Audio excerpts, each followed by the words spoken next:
열자의 본명은 어구이며 전국시대 정나라 사람으로 장자 노자와 함께 도가의 3대 대표인물로 꼽힌다. 그는 노자의 제자인 관윤자에게 가르침을 받았으며 호구자를 스승으로 삼았다. 또한 노상씨와 지백고자를 스승으로 삼아 가르침을 전수받았다. 9년간의 수양을 끝내고 그는 바람을 타고 날면서 자유롭게 돌아다녔다.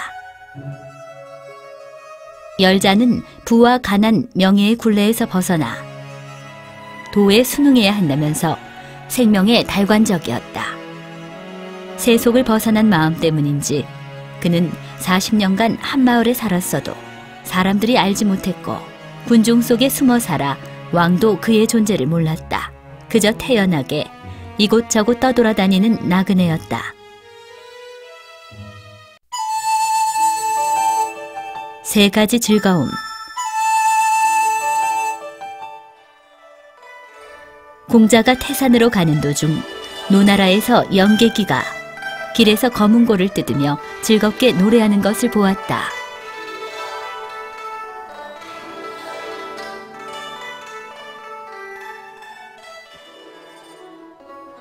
어째서 그렇게 즐겁습니까? 즐거울 이유가 아주 많지요. 천지 만물 가운데 사람이 가장 귀한데 다행히 전 사람으로 태어났으니 그것이 첫 번째 즐거움이요. 남녀가 있음에 남자는 귀하고 여자는 천한데 남자로 태어났으니 그것이 두 번째 즐거움이요. 사람마다 목숨이 길기도 하고 짧기도 하여 태어나자마자 죽는 사람도 있는데 나는 90세가 넘었으니 그것이 세 번째 즐거움이요. 나에게는 욕심이 없어 생활의 빈곤함 따위는 전혀 신경 쓰이지 않소.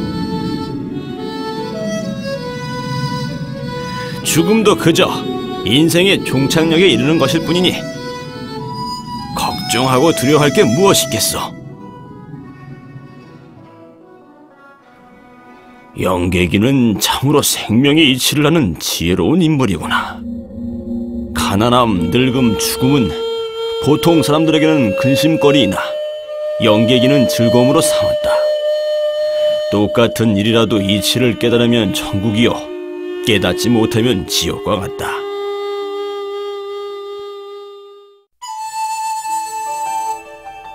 걱정.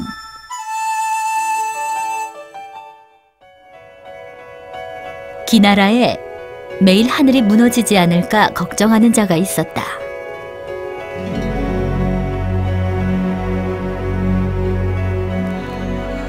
하늘이 무너진 것 아닌가? 하늘이 무너질 것 같아 두렵소. 하늘은 대기가 쌓여 이루어진 것인데 어찌 무너질 수 있겠는가? 하늘이 무너지지 않는다고 해도 해와 달, 별이 떨어질 수도 있지 않습니까? 해와 달, 별 역시 기체가 쌓이고 모여 이루어진 것이니 물론 떨어질 리가 없지. 허나 땅이 갈라지면 어쩝니까? 땅은 흙이 쌓여 이루어진 것으로 흙덩이가 벌판에 가득하고 아우르지 않는 곳이 없는데 이러한 땅이 갈라질 이유가 있겠는가? 그럼 안심이요. 장노자가 이를 듣고는 비웃었다. 하늘과 땅은 대기가 쌓이고 흙이 쌓여 이루어진 것이니 이렇게 쌓여 이루어진 것들이 어떻게 무너지지 않을 수 있는가? 허나 하늘과 땅은 우주 만물에서 가장 위대하고 무한한 것으로 측정하기도 이해하기도 어렵다. 기나라 사람은 너무 먼 일을 걱정하고 있지 않는가? 우리는 살아가면서 죽은 후의 상황을 알지 못하고 죽은 후의 상황을 생각할 필요도 없으며 죽은 후에는 살아있는 상황을 알 수 없다. 미래는 과거를 알지 못하고 과거는 미래를 알지 못하는데 하늘이 무너지지 않을까 하는 걱정을 굳이 할 필요가 있을까? 아름다움과 추함.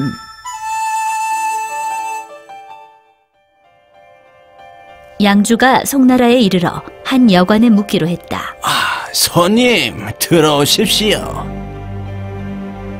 여관 주인에게는 두 첩이 있었는데 한 명은 아름답고 한 명은 추했다. 하지만 여관 주인은 뜻밖의 추한 첩을 더 예뻐했다. 어째서 못생긴 첩을 예뻐하시고 예쁜 첩은 좋아하지 않으십니까? 아름다운 자가 스스로 아름답다 여기면 아름다워 보이지 않고 추한 자가 스스로 추하다고 여기면 추해 보이지 않습니다. 양주가 제자에게 말했다. 이 말을 명심하거라. 선을 행하면서 자신을 버리고 현인의 마음으로 스스로를 바라본다면 어디에서든 환영을 받을 것이다.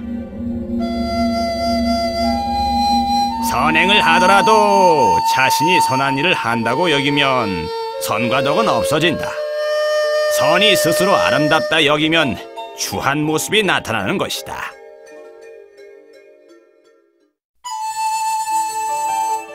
노성자가 환수를 배우다. 노성자가 윤문자에게 환수를 배우려 했다. 제가 온 지 3년이 지났는데 어찌 가르침을 주지 않습니까? 제가 환술에 맞지 않으면 차라리 돌아가려고 해주십시오. 내 말을 듣게나.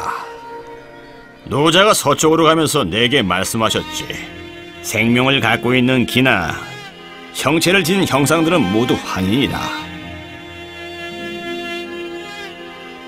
조화가 시작되고 음양이 변하는 것을 삶 또는 죽음이라 부르고 끊임없이 변화하고 모습을 바꾸는 것을 조화 혹은 환술이라 부른다. 끊임없이 변화하고 모습을 바꾸는 사람은 삶과 죽음을 같은 것으로 생각하니 이런 인재만이 환술을 배울 수 있다. 자네와 나 모두 환이라 볼 수 있는데 굳이 내게 환술을 배울 필요가 있는가? 노성자는 돌아가 윤문자의 말을 되새겼다. 3개월의 깊은 명상을 거쳐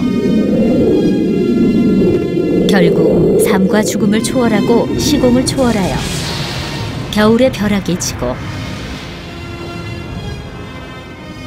여름에 얼음이 얼며 지상의 동물이 하늘을 날고 하늘의 동물이 땅 위를 걷도록 할 수 있게 됐다. 허나 일생 동안 이 도수를 드러내지 않아 후대에 전해지지 않았다. 공허한 환상이니 현실과 환상의 거품은 무슨 차이가 있는가?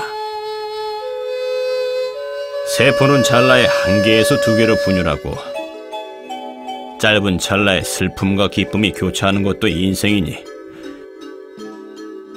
현실도 거품처럼 공허하지 않은가? 괴로움과 즐거움의 진상. 주나라의 윤씨는 욕심이 많은 사람이었다. 어서 일어나 일하거라! 게으른 늙은이 같은 이라고. 늙은 하인은 아침부터 저녁까지 조금도 쉬지 못하고 일했다. 하인은 일이 고되고 힘도 쇠약해져 저녁이 되면 깊게 잠이 들었는데 몸이 피곤하여 정신이 몽롱했다. 그는 매일 밤 꿈속에서 한나라의 왕이 되어 백성들 위에 군림하니 즐겁기 그지없었다. 인생에서 낮과 밤이 반반이라 낮에는 일하느라 고되지만 밤에는 왕의 즐거움을 만끽하고 있으니 싫은 게 뭐가 있겠습니까? 반면 윤씨는 낮에 사업에 애태우고 밤에는 꿈속에서 남의 하인이 되어 마구 부려지니 고통은 이루 말할 수 없었다. 또 같은 꿈을 꾸었구나. 지위가 높고 재산도 많지만 밤에 꿈을 꾸면 남의 하인 노릇을 하니 그야말로 고통과 즐거움이 공존하는 인생일세. 꿈속과 현실을 모두 마음대로 하고 싶어도 이는 절대 불가능하지. 윤 씨는 이러한 꿈과 현실의 이치를 깨닫고 삶의 방식을 바꾸었다. 그렇게 힘들어 일하지 말게나 좀 쉬게나. 하인의 일도 가벼워지고 자신도 가업 때문에 너무 노심초사하지 않으니 얼마 후 윤 씨와 하인은 모두 고통을 덜게 되었다. 낮에는 생각하고 밤에는 꿈을 꾸는데 꿈속의 일은 늘 반대이니 꿈과 현실이 서로 반대되는구나. 꿈인가 생시인가. 적나라의 나무꾼이 나무를 베다가 갑자기 나타난 사슴을 때려잡았다. 그는 누군가 볼까 두려워 사슴을 사당에 숨겼다. 후에 사슴 숨긴 곳을 잊은 나무꾼은 사슴 잡은 일이 꿈처럼 느껴졌다. 꿈인가 아니면 생시인가? 이 나무꾼이 말한 대로 찾아보자. 정말 사슴이 있구나. 한 나무꾼이 꿈에 사슴을 잡았다는데 어디에 숨겼는지 잊었다고 하더군. 그걸 내가 찾아냈지. 나무꾼이 정말 꿈을 꾼 것일까? 아마 당신이 꿈속에서 나무꾼이 사슴 잡는 것을 보고는 정말로 사슴을 찾아낸 것이겠죠. 당신의 꿈이 현실이 된 거예요. 꿈이든 현실이든 사슴이 정말로 있다는 게 가장 중요하지. 그야 그렇죠. 나무꾼이 집으로 돌아와서도 사슴이 머릿속에서 떠나지 않았다. 저녁에 실제로 꿈을 꾸었는데 꿈에서 그가 잡은 사슴을 사냥꾼이 가져갔다.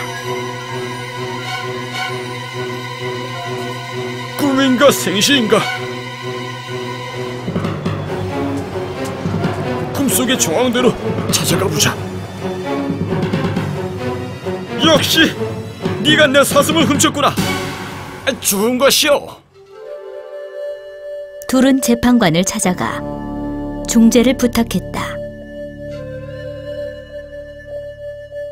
사슴을 잡은 것을 꿈이라 하고 정말로 꿈을 꾼 것을 사실이라고 하니 하는 수 없이 사슴을 반으로 나누어 둘이 나누어 가지도록 하라. 실제로 사슴을 잡았지만 꿈이라 생각하고 꿈을 꾸었으나 실제로 사슴을 찾았으니 우리가 얻고 잃는 것도 꿈과 같은 허상임을 보여주지 않는가. 화자의 건망증. 송나라의 화자라는 사람이 건망증에 걸려서 외출했다 하면 집에 돌아오는 것을 잊어버렸다. 지나간 일은 기억하지 못했으며 시간이 흐르면 지금의 일도 기억하지 못했다. 여기가 어디요? 당신의 집이에요. 아름다우신데 성함이... 당신 부인이에요. 제 남편의 병을 고쳐주는 사람에게 재산의 반을 주겠어요.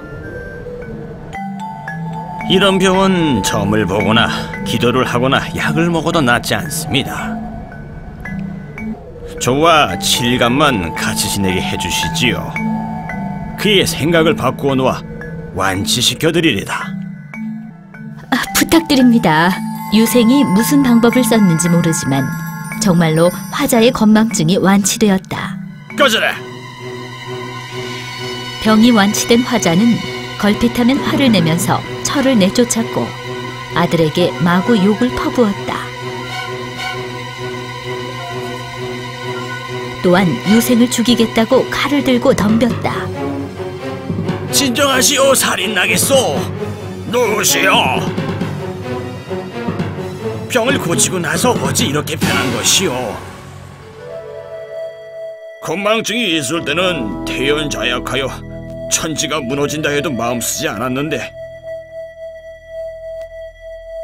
기억을 찾은 뒤로는 생사득실과 희노애락의 마음이 되살아나서는 건망증이 있을 때보다 더 못하게 되었소.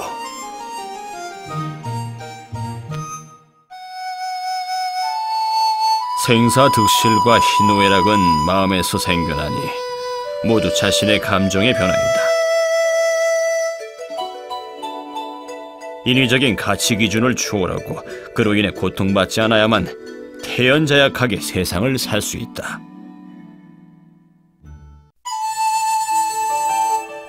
누가 정신병자인가?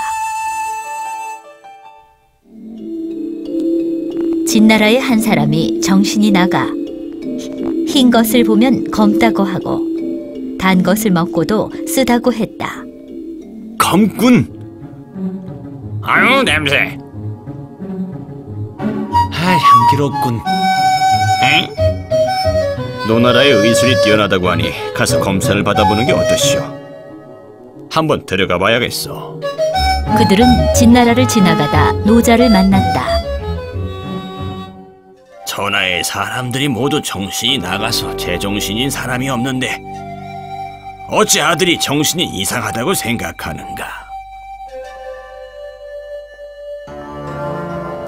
천하의 모든 사람들이 아들과 같다면 정신이 나간 것은 바로 그대이다. 좋고 나쁨, 선과 악, 흑과 백은 모두 사람들이 만들어낸 것이지.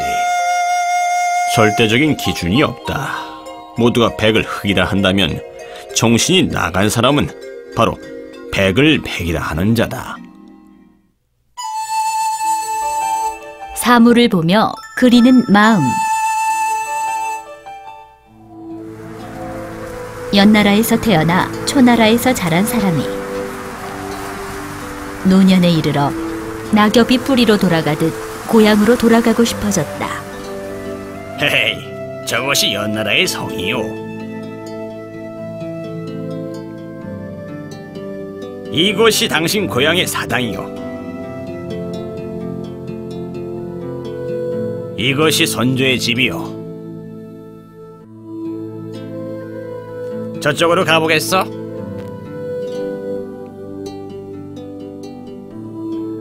이것이 조상의 묘라오.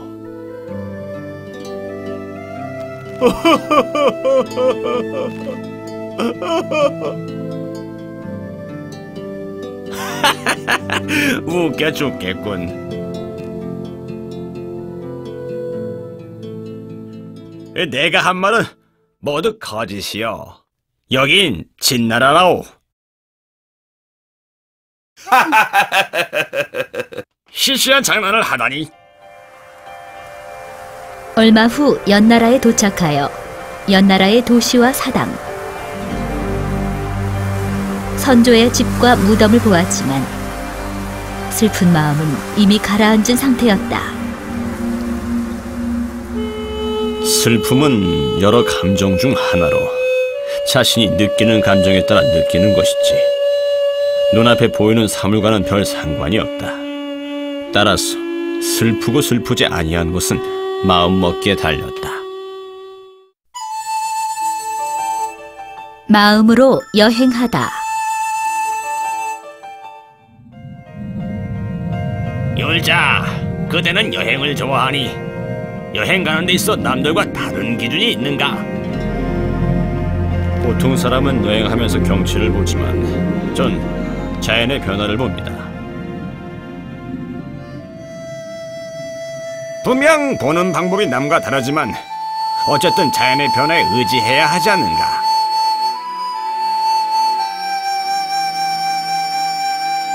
새싹이나 모래 하나를 보는 것과 아름다운 경치를 보는 것이 무엇이 다른가?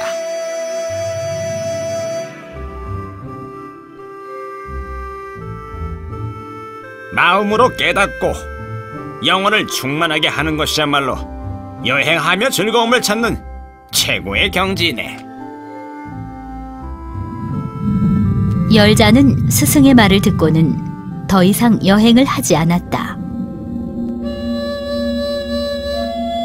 바깥의 경치를 보면서 좋다 나쁘다 구분을 지으면 영원히 만족할 수 없다. 우공이 산을 옮기다. 태형과 왕옥 두 산은 둘레가 700리이고 높이는 8만 척이나 되었다. 북산에는 우공이라는 90세의 노인이 살았는데 그는 밖으로 나가는 길을 산이 막고 있어 불편해했다. 온 힘을 다해 두 산을 평평하게 깎읍시다. 그리고 통로를 만들어 예주의 남쪽과 한수의 남쪽 강가로 직접 통하게 합시다. 좋습니다. 찬성입니다. 늙은 노인네가 두 산을 어찌하려 그러시오? 또 파낸 흙과 돌은 어디다 버립니까? 흙과 돌은 발의 끝단인 은사의 북방을 메우면 되지. 우공은 아들과 손자를 이끌고 돌과 흙을 파서 산을 옮기기 시작했다. 나이가 그렇게 많으니 당신이 죽을 때까지도 두 산을 못 옮길 것이요.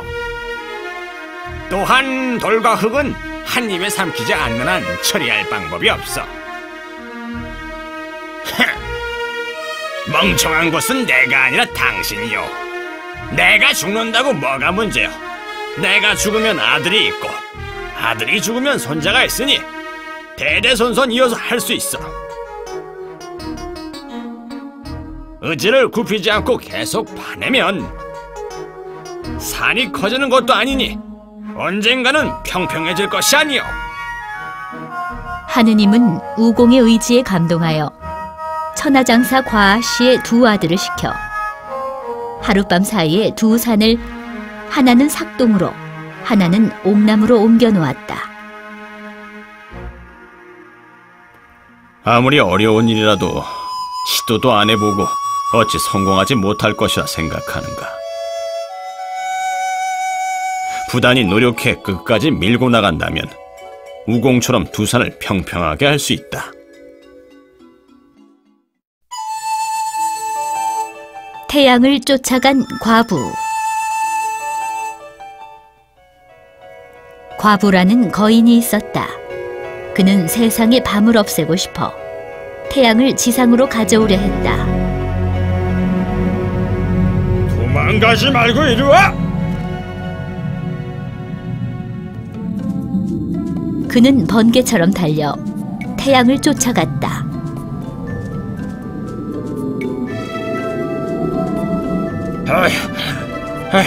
목말라 죽겠군. 과부는 너무 목이 말라 황하와 위수강을 한 입에 마셔버리고는 그래도 갈증이 해소되지 않아 북쪽의 큰 호수로 달려갔다.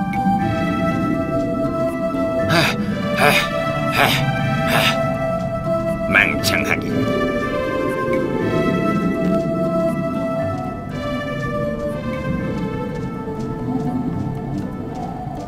너무 목이 탄 나머지 그는 호수에 이르지 못하고 쓰러져 버렸다.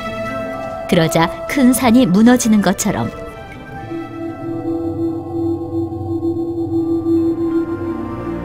대지를 진동시켰다. 하루가 지나고 한 해가 흘러 긴 시간이 지난 뒤에 그의 몸에 지방과 부패한 근육 위로 넓은 복숭아 나무 숲이 생겼는데 그 면적이 수천 리에 이르렀다. 사람은 능력에 따라 일을 해야 하며 재능이 있다고 거만해하거나 남을 이기는 걸 좋아해서는 안 된다. 어찌 자연에 순응하지 않고 멋대로 행동하려 하는가? 다른 나라의 기이한 풍습. 월나라의 동쪽에 있는 계목국에서는 집안에 장자가 태어나면 모두가 나누어 먹었는데 이를 의제라고 했다.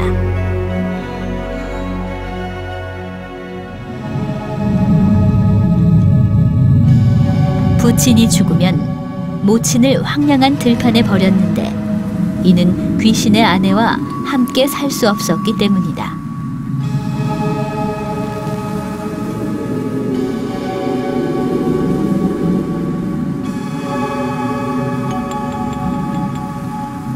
진나라의 서쪽에 있는 의거국에서는 부모가 죽으면 장작을 쌓아 시체를 불태웠는데 연기가 끊임없이 피어오른다고 해서 등하라고 불렀으며 이렇게 하는 것이 효도라고 생각했다. 풍습과 규칙은 모두 사람이 정한 것으로 절대적이지 않으니 시간과 공간을 바꿔보면 선이 악이 될 수도 있다.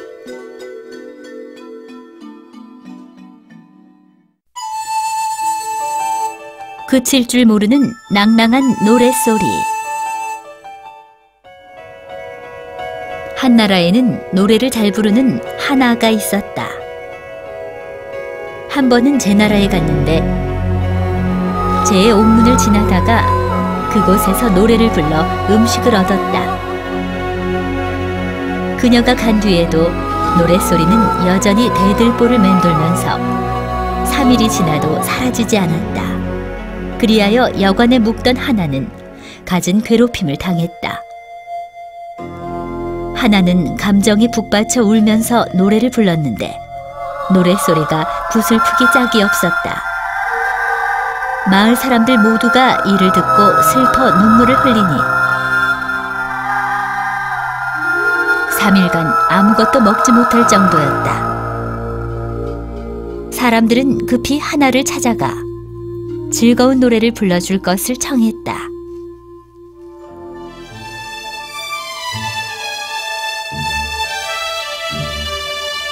마을 사람들은 즐거운 노랫소리를 듣고는 박자를 맞추며 춤을 추었다. 하나가 이곳을 떠날 때 그들은 하나에게 정성어린 선물을 주었다. 그런 고로 옥문의 사람들은 지금도 슬픈 노래를 잘 부르는데 하나의 여운이 여전히 남아있기 때문이다. 마음에서 우러나오는 진심은 남을 감동시키기 마련이고 시간이 아무리 흘러도 이러한 진실된 마음은 사라지지 않는다. 검은 고를 뜯는 배가. 배가는 검은 고를 잘 뜯었다. 한편 종자기는 검은 고 소리에 대한 조예가 매우 깊었다. 배가가 고산의 웅장함을 생각하며 연주하면 아름답군. 우뚝한 모습이 태산처럼 웅장하구나. 배가가 흐르는 물을 생각하며 연주하면 아름답군. 출렁이는 모습이 장강, 황화와 같이 값이 넓구나. 어느 날 둘은 태산 북쪽에 갔다가 비를 만나 바위 아래서 비를 피하게 됐다. 물방울처럼, 가랑비처럼, 단비처럼 아름답군. 하늘에서 내리는 단비처럼 맑고 산봉우리처럼 웅장하구나. 정말 보기 드물군. 어쩜 그리 검은고에 대한 조예가 깊은가? 그대의 상상이 내 마음속의 상상과 똑같으니 내 어찌 감출 수 있겠는가? 그런가? 마음속 감정은 곡조로 드러나고 곡조를 통해 다른 이의 심금을 울린다. 둘이 다른 영혼을 가졌다면 이처럼 깊게 서로를 이해하지는 못할 것이다. 음악을 이해하는 친구는 실로 얻기 어려우니 그런 친구를 얻었다면 아쉬울 게 무엇인가? 태도의 가르침. 자부가 스승 태도에게 수레를 모으는 방법을 배우려 했으나 3년이 지나도 태도는 그에게 어떤 비결도 가르쳐주지 않았다. 화살을 잘 만들려면 먼저 삼태기 만드는 법부터 배워야 한다. 내가 보기에 이쪽 일은 나처럼 먼저 이해를 한 후에야 6개의 고삐를 안정적으로 칠 수 있고 6마리의 말을 통제할 수 있다. 명심하겠습니다.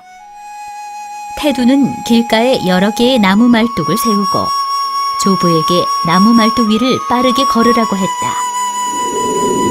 조부는 3일간 훈련을 했고 이제 능숙해져서 넘어지지 않았다. 말뚝을 지날 때 다리를 사용하지만 실은 마음을 쓰는 것이다. 이를 수레를 모는 것에 적용시켜 보자꾸나. 말굴레와 고삐를 잡아당길 때 너의 입술 근육도 함께 수축되는 것이다. 절도 있는 두 손과 힘의 강도가 마음과 맞아떨어지면 밖으로는 말의 의지와 맞아떨어진다. 한 걸음 한 걸음 모든 동작이 이치에 맞아야만 멀리 가도 필요하지 않다. 그래야 수레를 몰 수 있다고 할 수 있다. 이런 이치는 매우 간단하다. 말굴레에서 전해지는 장력이 말고삐에 더해지면 말고삐도 장력이 생기고 장력이 다시 손으로 전해지고 마음으로 전해지니 마음으로 모든 동작을 지휘할 수 있다. 이 경지에 이르면 눈으로 보지 않아도 채찍으로 재촉하지 않아도 마음이 편안해지면서 수레도 가뿐하게 날듯이 다룰 수 있는 것이다. 최고의 경지에 이르게 되면 몸과 마음이 하나가 되어 마음먹은 대로 진행할 수 있다. 즉, 가장 능숙해지는 경지에 오르게 되는 것이다. 삶에 욕심을 내고 죽음을 두려워하다. 재경공이 우산을 둘러보는 중이었다. 정말 아름다운 자연이구나. 이렇게 우거지고 무성한데 결국 이런 자연을 떠나 죽게 된다니.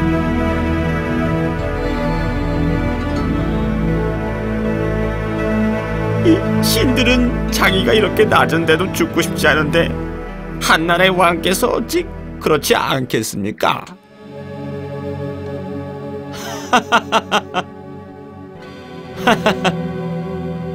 앉아. 그대는 왜 웃는가?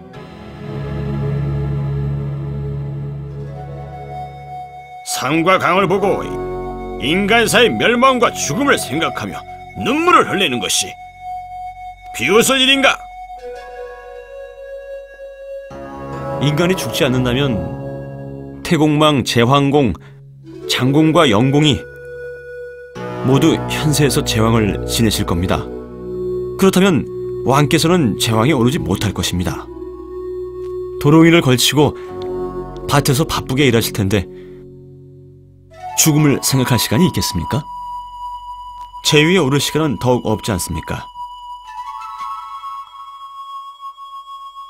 그런데 이렇게 눈물을 흘리시니 인과 덕이 없는 모습입니다. 오늘 저는 인과 덕이 없는 군주와 아첨하는 두 신하를 보았는데 어찌 웃지 않을 수 있습니까? 경공은 부끄러워 스스로 벌주를 마시고 사공과 양국어에게도 벌주를 내렸다. 사람은 삶과 죽음에 대해 용감해야 하며 삶과 죽음을 걱정하지 말고 운명에 따라 인생을 살아야 한다. 삶에 욕심내고 죽음을 두려워하는 자는 나그네처럼 길을 잃어 집으로 돌아갈 수 없다. 죽어도 슬프지 않다. 위나라 동문에 오씨성을 가진 자가 살았다. 어느 날 그의 아들이 죽었지만 그는 조금도 슬퍼하지 않았다. 내 아들아.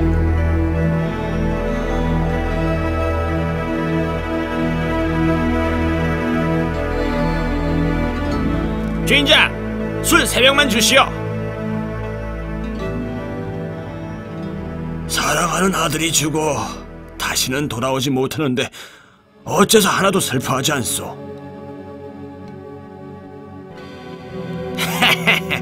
나는 원래 아이가 없었고 후에 생겼으나 그 아이가 죽었으니 예전에 아이가 없을 때랑 같아진 것이 아니오. 그런데 슬퍼할 일이 뭐가 있어?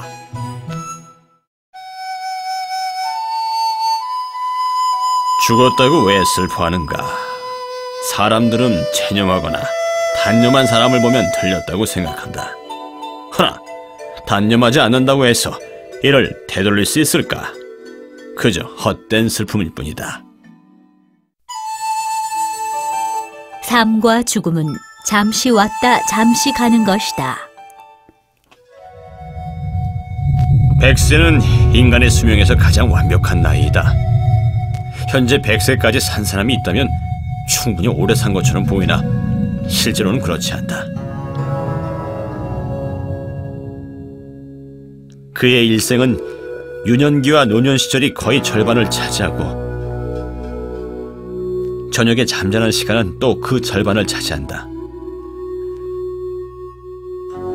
질병, 슬픔, 고통과 미망, 우환이 생겨 또 그 절반을 차지한다. 남은 시간을 자유롭게 근심 걱정 없이 산다 해도 그저 짧은 시간일 뿐이다. 그렇다면 사람의 일생은 무엇을 위한 것이며 즐거울 것이 뭐 있겠는가? 풍족한 의식주를 즐기고 화려한 생활을 하지만 의식주가 부족하지 않다고 해서 오랫동안 만족할 수 있는 것은 아니다. 바쁘게 일생을 살아가는 이유가 고작 한시적인 헛된 명성을 위해서인가? 그렇다면 한평생 자신의 귀로 좋고 나쁨을 들을 수 없고 자신의 눈으로 아름답고 추함을 볼 수 없어 자신의 삶을 마음껏 누리지 못한다. 이는 죄를 지어 감옥에 있는 것과 무슨 차이가 있는가? 삶은 잠시 이 세계에 오는 것이요 죽음은 잠시 떠나는 것이다. 따라서 마음껏 앞을 향해 나아가고 자연에 위배되지 않으며 자신이 좋아하는 것을 즐겁게 받아들이면 된다. 그래야만 헛된 명성에 얽매이지 않고 본성에 따라 생활하며 만물에 위배되지 않는다. 명예의 좋고 나쁨은 살아서 누리던 죽고 나서 누리던 아무 상관이 없고 수명의 길고 짧음은 더욱 예측할 수 없다. 고로 잠시 온 삶을 그대로 받아들이고 즐겁게 생활하라.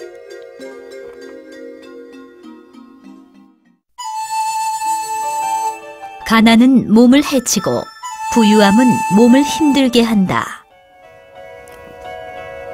원어는 가난해서 목숨을 잃었고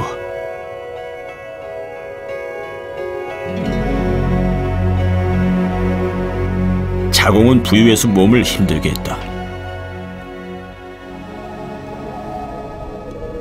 따라서 가난과 부유함은 모두 좋지 않다. 그럼 어떻게 하면 좋은가? 당연히 즐겁게 생활하고 편안하게 삶을 보내어 가난으로 목숨을 해하지 않고 부유함으로 몸을 힘들게 하지 않는다. 자신의 삶에 만족하면 가난을 느끼지 못하고 안락함을 추구하며 살면 재산 때문에 몸이 힘들지 않다.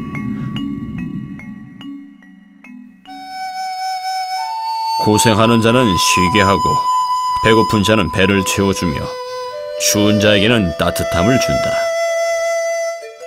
하늘의 뜻에 만족하여 지나치게 재물에 욕심내어서 몸을 힘들게 해서는 안 된다.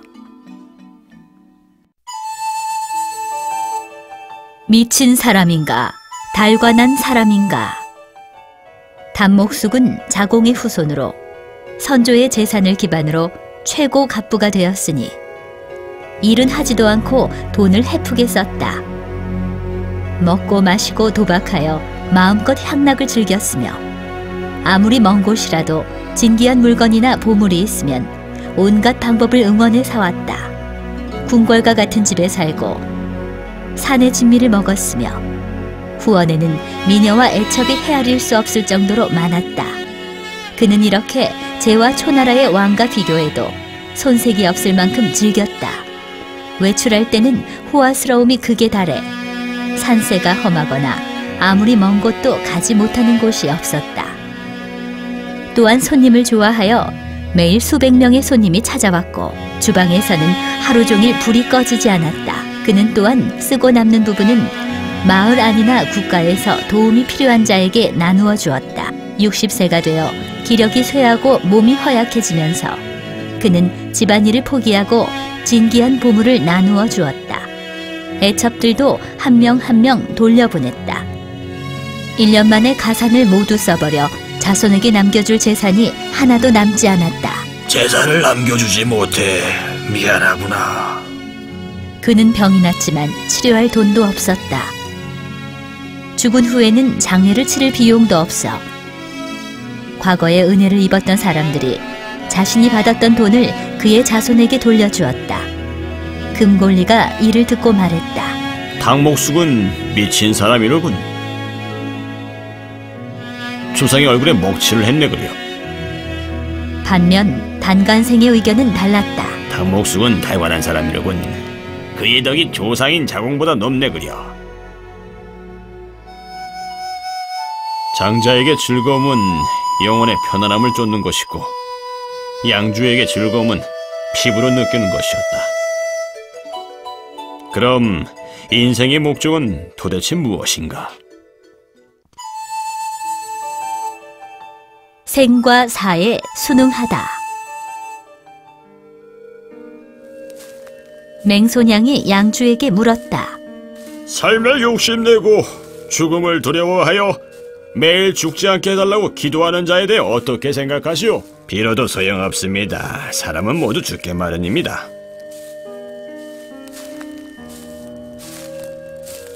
좀 더 살게 해달라고 비는 것은요? 삶과 죽음은 운명인데 특별히 신경 쓰고 하늘에 빈다고 한들 수명이 길어지겠습니까? 선함과 악함, 고통과 즐거움 등 예나 지금 할 것 없이 이런 것들을 모두 겪는다면 100년도 참 긴 것인데 어찌 장수의 고통을 더 느끼고 싶겠습니까? 그렇다면 장수하는 게 단명만 못하다는 말씀이군요. 아닙니다.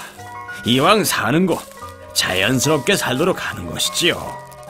빨리 죽어도 그 죽음을 받아들여야지 미련을 둘 필요가 없습니다.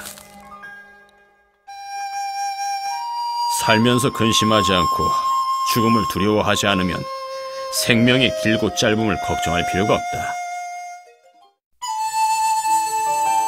털 한 가닥을 뽑아 천하를 이롭게 하다. 제자니 털 한 가닥을 뽑아 천하를 이롭게 할 수 있다고 해도 하지 않겠다고 말씀하셨다지요? 그렇소. 털 한 가닥을 뽑아 천하를 이롭게 할 수 있다면 하시겠소 안 하시겠소? 세상에는 털 한 가닥으로 도울 수 있는 일은 없소. 도울 수 있다면 하시겠소? 털을 뽑으면 천하가 이루어진다는데도 양주는 털을 뽑지 않겠다 하오. 그대가 의미를 오해하였소. 만약 그대의 피부에 상처를 내고 망금을 얻을 수 있다면 그렇게 하겠소? 물론이지요.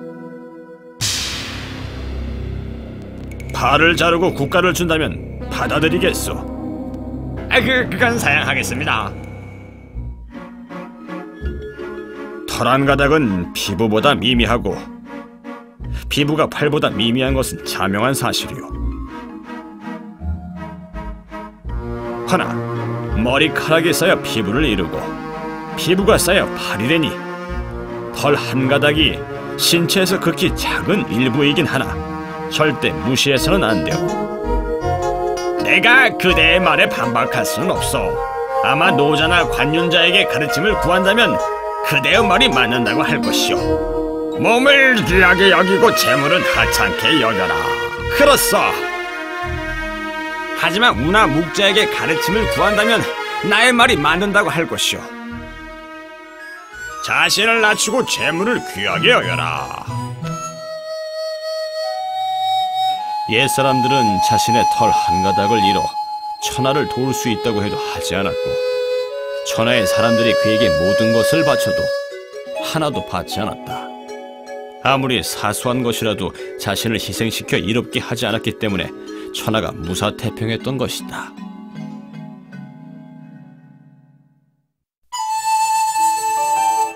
큰 것을 다스리는 자는 작은 것을 다스리지 못한다. 양주가 양왕에게 아뢰길, 천하를 다스리는 것은 물건을 손바닥 위에 놓고 움직이는 것만큼 쉽습니다. 초와 첩도 잘 간수하지 못하고 셈에 밭도 가지 못하면서 감히 천하를 다스림이 쉽다고 말하는가? 제 말씀을 들어보십시오. 양치기를 본 적이 있으신지요?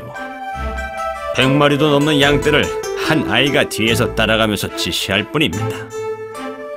동으로 가라면 동으로 가고 서로 가라면 서로 가지요.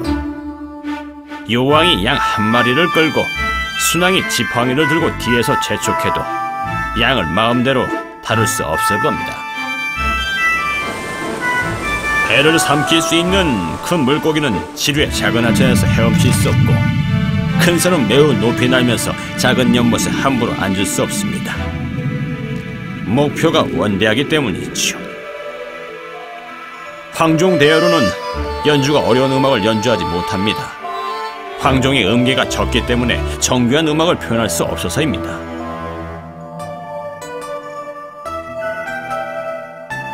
따라서 큰 일을 하는 사람은 작은 일을 하지 않고, 큰 공적을 이루는 자는 작은 공적을 이루지 못함이 자명한 이치입니다. 목동은 100마리의 양을 칠 수 있으나 여수는 양을 한 마리도 움직이지 못하는 반면 천하를 다스릴 수 있다.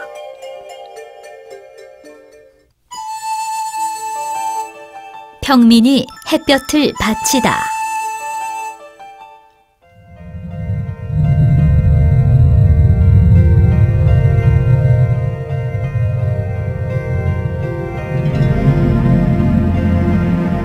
삼배옷으로 사계절을 보낸 송나라의 한 농부가 있었다. 그는 겨우 엄동설안을 넘겼다. 봄이 오고 그가 밭에서 일을 하는데 바람과 햇볕이 정말 따스했다. 봄에는 햇볕이 정말 따사롭군. 이 비밀을 왕께 아뢰면 큰 상을 받을 거야. 궁에 가서 비밀을 하나 바치려 하오. 안 가는 게 좋을 걸세. 예전에 한 농부가 질 좋은 완두, 마, 미나리, 줄기, 부평초 등 흔히 먹는 채소를 마을 부자에게 자랑으로 내놓은 적이 있었네. 부자가 한 입 먹더니 맛도 없고 속도 이상했다네. 나는 매일 이렇게 맛있는 음식을 먹지. 정말 맛없군. 모두가 그 농부를 비웃으니 농부는 당황하고 부끄러워했지. 아마 자네도 그렇게 될 것이야. 좋고 나쁨은 자신의 마음에 달린 것이다. 가난한 자는 평생 동안 풍성한 음식을 단 한 번이라도 맛보기를 원하지만, 부자는 한 번쯤 어쩔 수 없이 괴로운 접대 음식을 먹는다. 몸이 곧으면 그림자도 곧다. 열자가 호구자를 찾아가 사람됨의 도리를 배웠다. 먼저 뒤를 돌아볼 줄 알아야 자신의 위치를 논할 수 있느니라. 뒤를 돌아본다는 게 무슨 말입니까? 뒤를 돌아 그림자를 보면 자연히 알게 될 것이다. 내 몸이 구부러지면 그림자도 구부러지고, 내 몸이 곧으면 그림자도 곱다. 구부러짐과 곧음은 그림자가 아닌 몸에 따라 바뀐다. 알겠습니다. 그림자의 곧음과 구부러짐은 몸에 의한 것이지 그림자 때문이 아닙니다. 또한 몸이 곧거나 구부러진 것은 세상의 이치에 따른 것이지 자신 때문이 아닙니다. 이것이 바로 뒤에 있지만 실제로 앞에 있는 것입니다. 몸이 있어야 그림자가 있고 내 몸이 죽어도 그림자는 상처받지 않는다. 따라서 성인은 세상의 이치를 따르는 법, 세상의 이치에 따라 몸이 움직이고 몸에 따라 그림자가 움직이니 때로 양보하고 물러날 줄도 알아야 자신의 위치를 지킬 수 있다.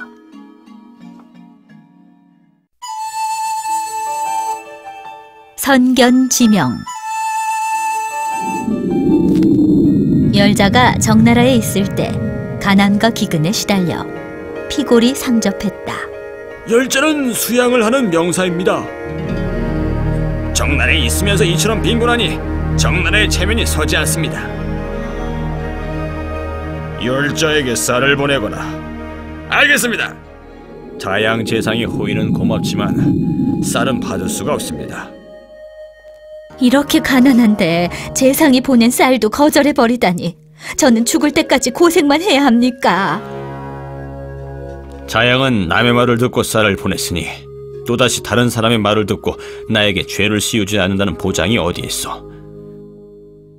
이런 사람과는 가까이 하지 않는 게 상책이요. 훗날 과연 백성이 자양에게 불만을 품어 난을 일으켜 그를 살해했다. 우주는 순환하며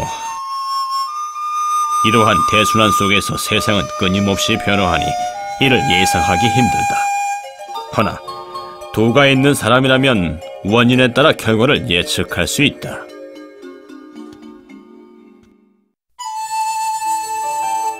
시기를 놓친 자는 망한다. 노나라 서씨에겐 두 아들이 있었다. 한 명은 학문을, 다른 한 명은 병법을 좋아했다. 학문을 좋아하는 아들은 제나라 제후를 만나러 갔고 제나라 제후가 그를 태자의 스승으로 삼았다. 병법을 좋아하는 아들은 초나라 왕을 만났고 초왕도 그를 등용해 군정의 지위를 주었다. 서씨의 이웃인 맹씨에게도 두 아들이 있었는데 마찬가지로 두 아들은 각각 학문과 병법을 좋아했다.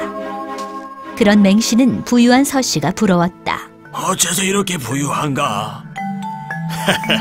나의 두 아들이 그들이 배운 곳으로 관직에 있기 때문이지.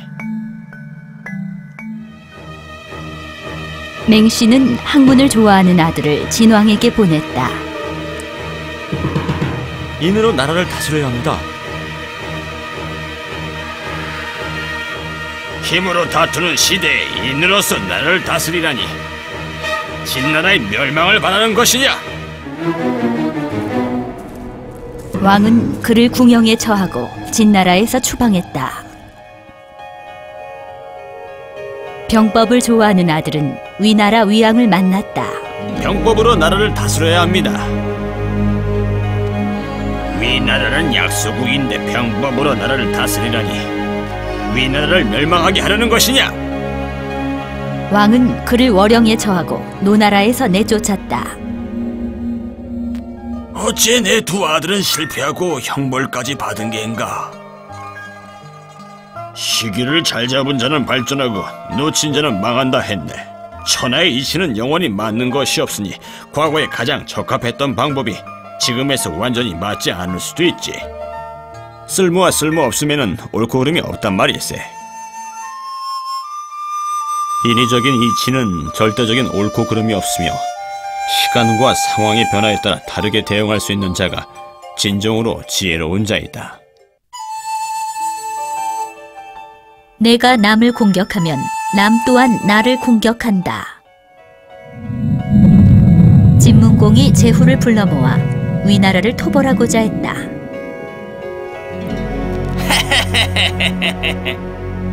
공자서 무엇을 비웃으시오? 제 이유 때문입니다. 어느 날 그가 아내를 집으로 보내놓고 길에서 뽕잎을 따는 연인을 보았습니다. 그는 다가가서 말을 걸었죠. 안녕하시오. 그런데 몸을 돌려보니 한 낯선 사람이 그의 아내에게 수작을 걸고 있는 게 아닙니까?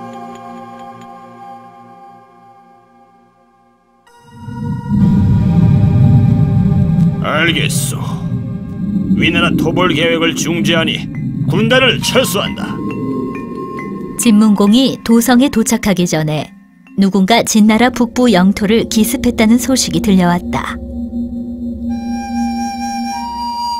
사마귀가 매미를 잡으려면 뒤에 참새가 자신을 노리고 있지 않는지 먼저 살펴야지.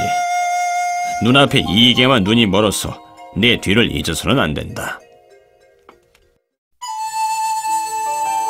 소나기는 종일 내리지 않는다. 조양자가 치목자를 보내 적의 성을 치게 했다. 보고들이 옵니다. 아군이 크게 승리하여 좌인과 중인 두 성을 점령했습니다.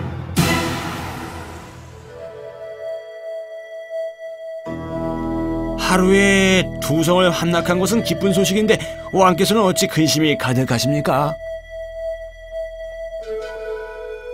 강우에 큰 흐름이 생겨도 길어야 3일을 못 가고 폭우가 내려도 하루를 가지 못하며 태양이 하늘 꼭대기에 있어도 잠깐이라 했어.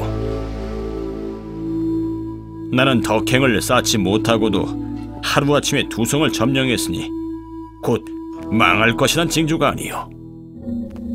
공자가 이를 듣고는 조나라에 이런 왕이 있으니 분명 나라가 강해질 것이다. 먼 일을 걱정하면 번창하고 그저 기쁨에 젖어 거만해지면 분명 패망한다. 승리가 어려운 것이 아니라 승리를 유지함이 어려우니라. 행복과 불행.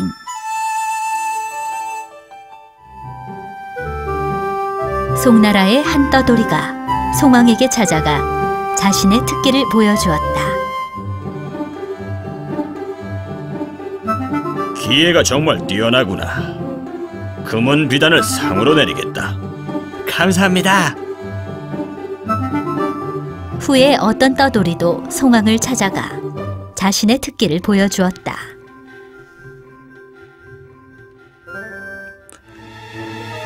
며칠 전 떠돌이가 특기를 보여주었는데 그 특기가 평범했으나 기분이 매우 좋아져서 그에게 금은 비단을 상으로 내렸다.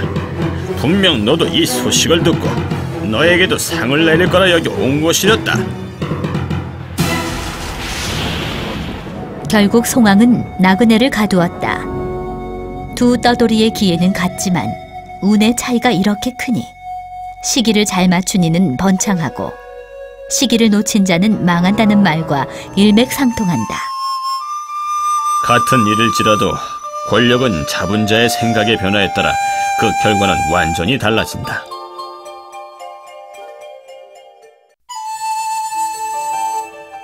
암수 구분도 못하는 말 감별사. 백악의 말 감별 실력은 명성이 자자했다. 허나 그는 나이가 많이 들었다. 그래서 진목공은 그의 기술을 이을 사람이 없어 걱정했다. 자네같이 말 감별을 잘하는 사람을 찾기는 쉽지 않군. 아는 사람 중에 그런 인재가 있는가? 제 보신대 구방고라고 합니다. 땔감을 고르고 채소를 팔지만 말 보는 눈도 뛰어납니다.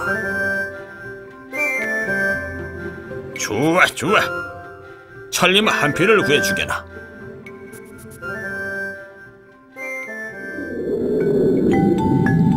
구방고는 3개월간 진목공에게 줄 천리마를 찾아다녔다.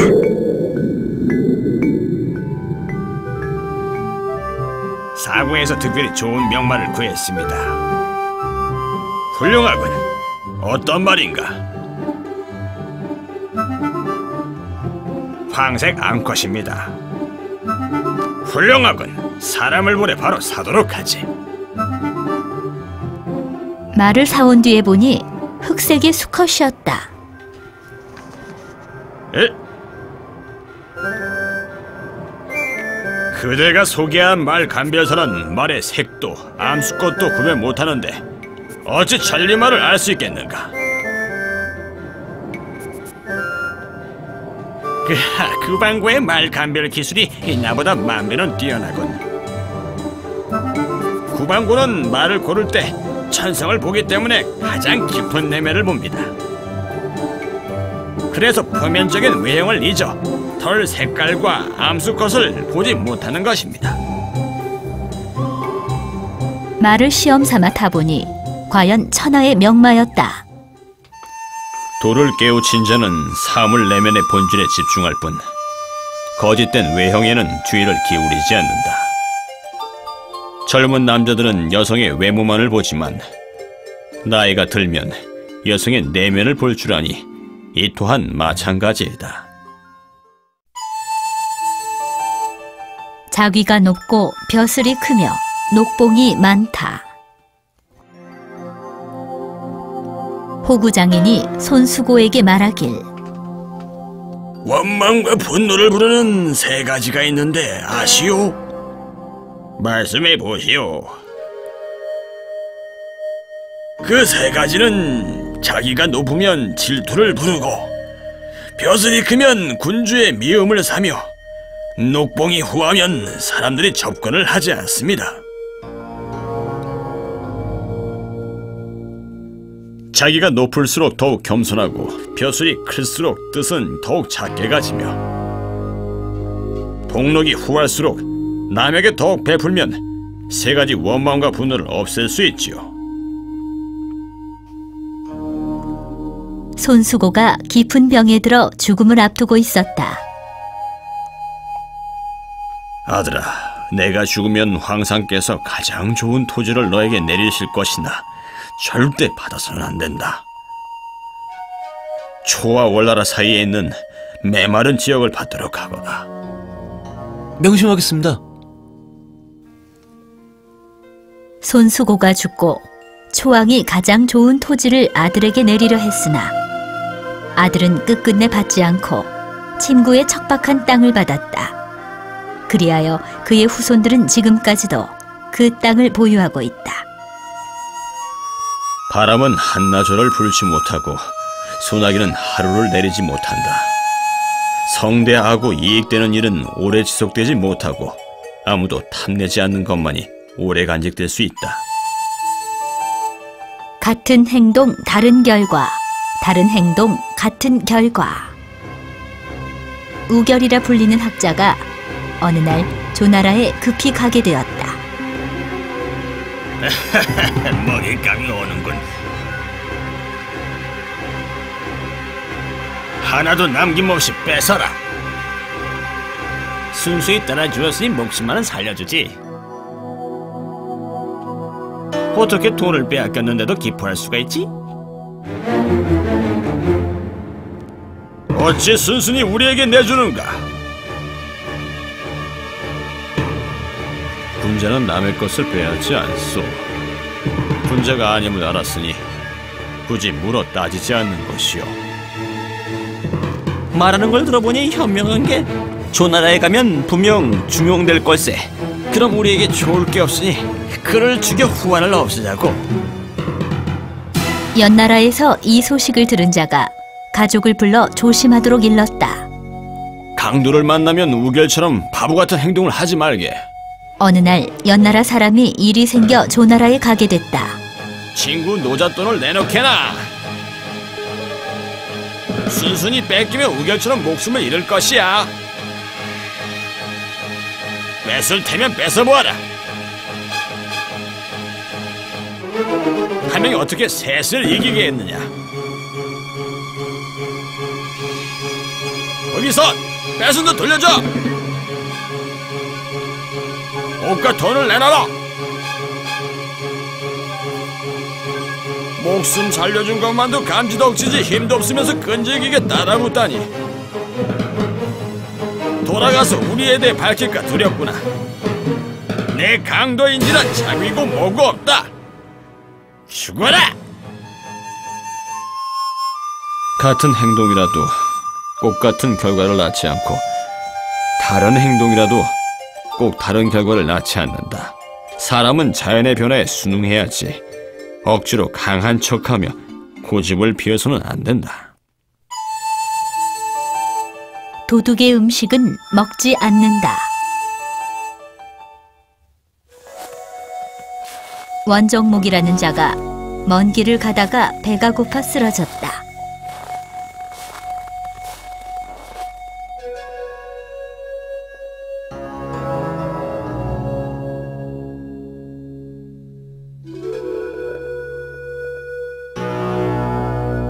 누구십니까? 호부 지역의 구시라우.